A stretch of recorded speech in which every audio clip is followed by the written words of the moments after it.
আসসালামু আলাইকুম।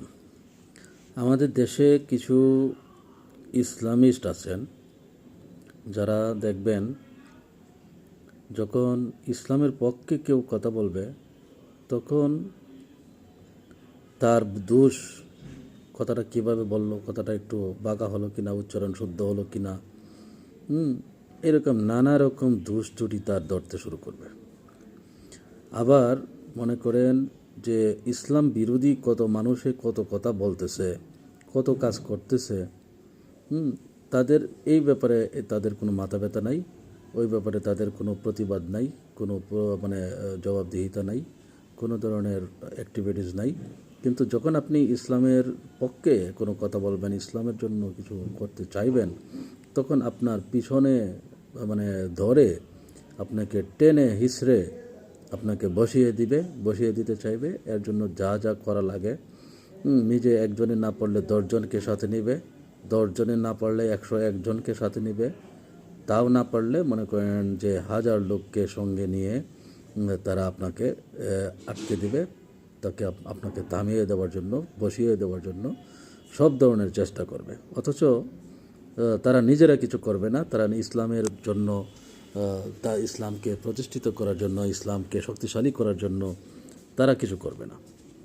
হ্যাঁ, এটা এটা আপনি এটা এটা কি আসলে উচিত? আপনি কি মনে করেন এটা কি ইসলাম?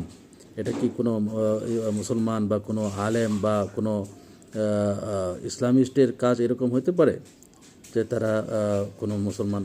অথচ উচিত ছিল কি, যে যখন কেউ কোনো মুসলমান ইসলামের খেদমতে এগিয়ে যাবে তখন তখন তাকে সব দিক দিয়ে সাহায্য না করতে পারলে অন্তত তাকে তিনি যেন থেমে না যান, সেই জন্য অন্তত চুপ থাকা না। কিন্তু তাকে এরকম না করে তাকে সব দিক দিয়ে সবাই মিলে এতে কি কি কি হচ্ছে কি, যারা ইসলাম বিরোধী শক্তি তারা খুব খুশি হচ্ছে, তারা তাদেরকে বাহবা দিচ্ছে, তারা তাদের কর্মকাণ্ড দেখে আনন্দিত হচ্ছে।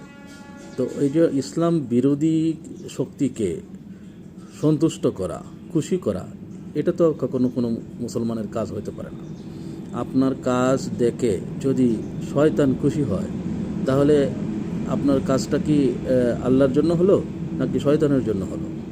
এটা এটা একটা একটা স্কেল, মাপকাঠি, যে আপনার কাজ দ্বারা, আপনার কথার দ্বারা আল্লাহ খুশি হচ্ছে নাকি শয়তান খুশি হচ্ছে, আপনার কাজের দ্বারা কে লাভবান হচ্ছে, এই জিনিসগুলো দেখা, এর মাধ্যমেই কিন্তু আপনি আপনার